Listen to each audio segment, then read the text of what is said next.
wapenzi watazamaji wa Moshi Online TV.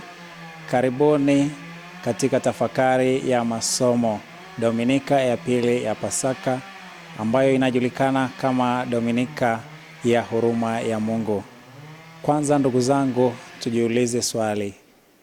Kwa nini Dominika hii huitwa ni Dominika ya huruma ya Mungu?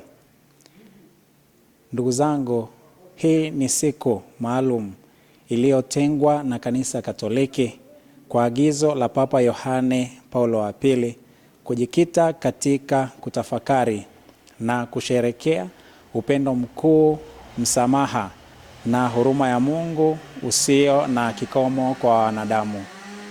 Katika mafundisho ya Papa Francisco, huruma ya Mungu ni sifa kuu ya Mungu na msingi wa maisha ya Kikristo. Si dhana ya kufikirika, bali ni upendo halisi unaokomboa mwanadamu. Papa Francisco alisisitiza mambo manne juu ya huruma ya Mungu. Kwanza, ni utambulisho wa Mungu. Huruma ya Mungu ni utambulisho wa Mungu.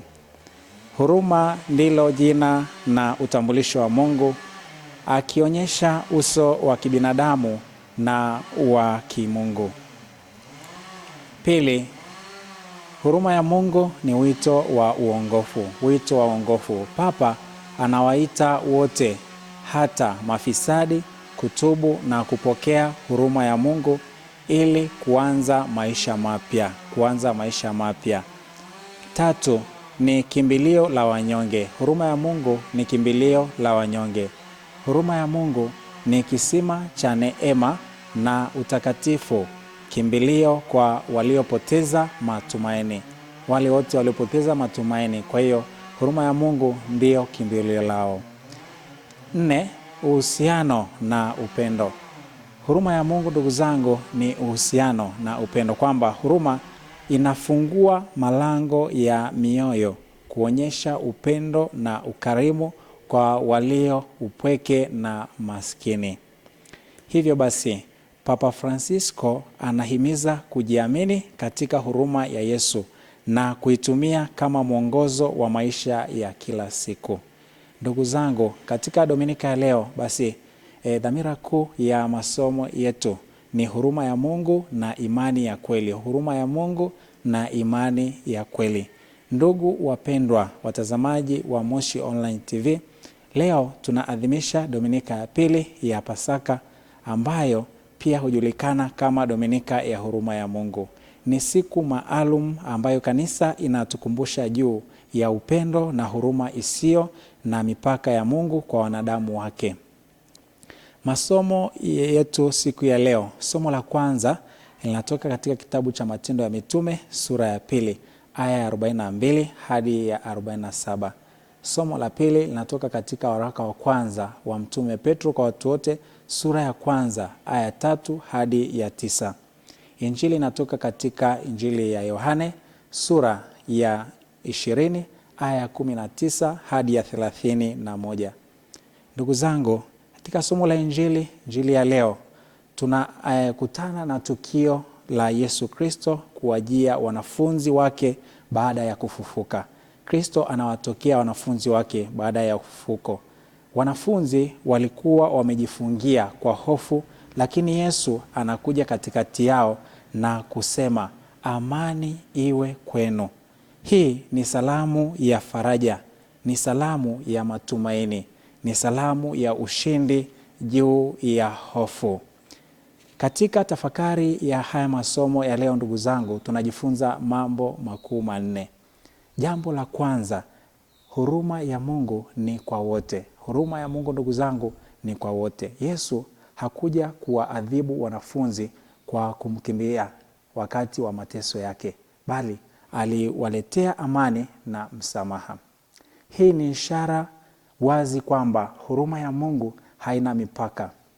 Hata sisi leo, licha ya dhambi zetu, Mungu yuko tayari kutusamehe tukimrudia kwa moyo wa toba. Tukimrudia tu kwa ule moyo wa toba, basi yupo tayari kutusamehe. Dominika hii ilienezwa sana na Mtakatifu Faustina, ambaye alipokea ufunuo kuhusu huruma ya Mungu, na ujumbe wake ulikuwa wazi kwamba Mungu ni mwingi wa huruma kuliko tunavyofikiria.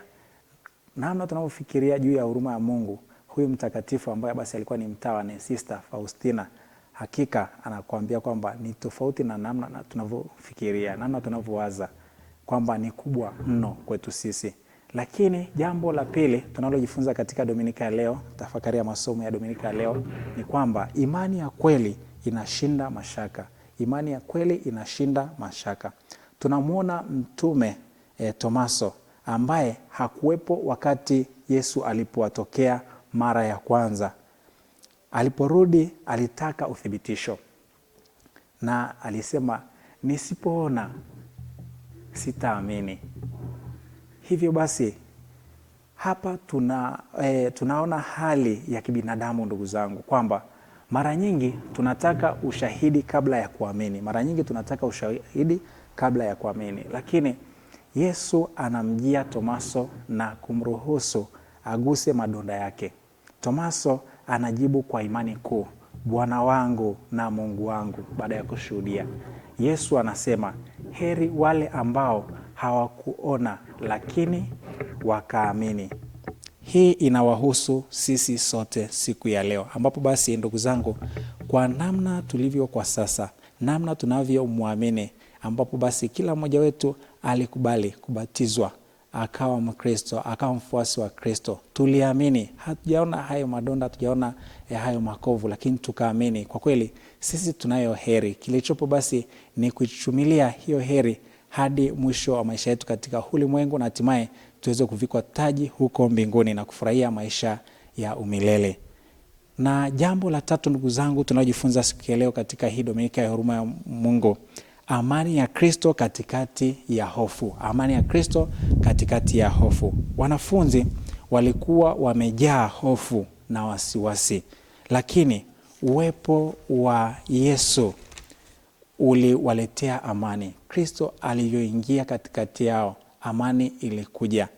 Vivyo hivyo ndugu zangu, katika maisha yetu yaliyojaa changamoto, Yesu anakuja kwetu na kutupa amani ya kweli ambayo dunia haiwezi kutoa. Ndugu zangu, katika jambo la 4 tunajifunza siku ya leo kwamba wito wa kuwa mashuhuda wa huruma. Tunaalikwa sote kwa pamoja katika Dominika ya leo tuwe mashuhuda, tuende kuwa mashuhuda wa huruma. Kristo ameshajidhihirisha kwetu sisi, ameshatudhihirishia huruma yake ya kipekee. Alijitoa kwa ajili yetu, akafa msalabani na hatimaye amefuka.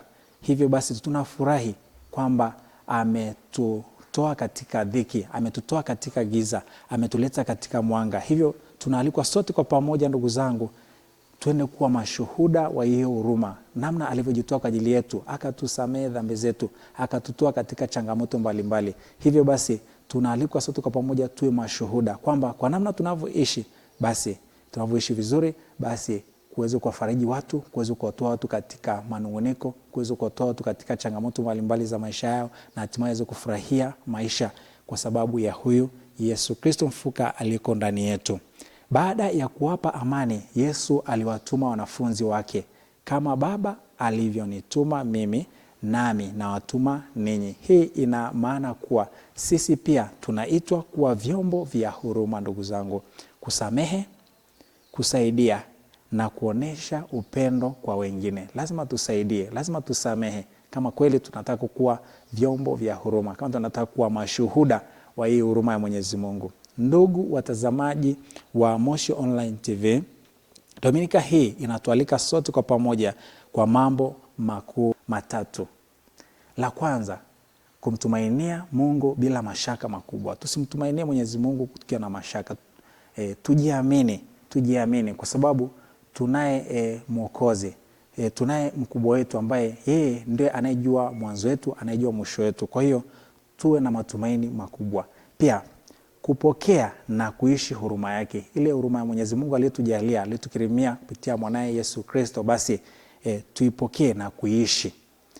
Kingine ni kwamba kuwa mashuhuda wa upendo wake kwa wengine. Tuonyeshe namna tunavyoishi kwa upendo na wengine, basi Mwenyezi Mungu adhirike kwao, adhirike kwetu sisi, adhirike kwa kila mmoja wetu kwa namna tunavyoishi. Kwa hiyo upendo tulionao katika jamii zetu, upendo tulionao katika familia zetu, katika jumuiya zetu, basi hapo tunadhihirisha kwamba Kristo mfufuka yupo kati yetu. Huruma ya Mwenyezi Mungu hakika imeshadhihirika kati ya watu na watu wameshaipokea. Hivyo sisi ni mashuhuda. Hivyo basi ndugu zangu, tuombe neema ya kuwa na imani thabiti kama Tomaso baada ya kuona na hata zaidi. Imani ya kuamini bila kuona. Basi ndugu zangu, aliyowaletea tafakari ya neno la Mungu katika Dominika hii ya pili ya Pasaka ambayo inajulikana kama Dominika ya huruma ya Mwenyezi Mungu ni Padre Gaspar Raymond Furaha Mosha. Ni padre wa Jimbo Katoliki Moshi na ninafanya utume wangu katika parokia ya Moyo Safi wa Bikira Maria Kikelelwa, Tarakia Rombo kama wakili paroko. Asanteni sana na watakia Dominika njema.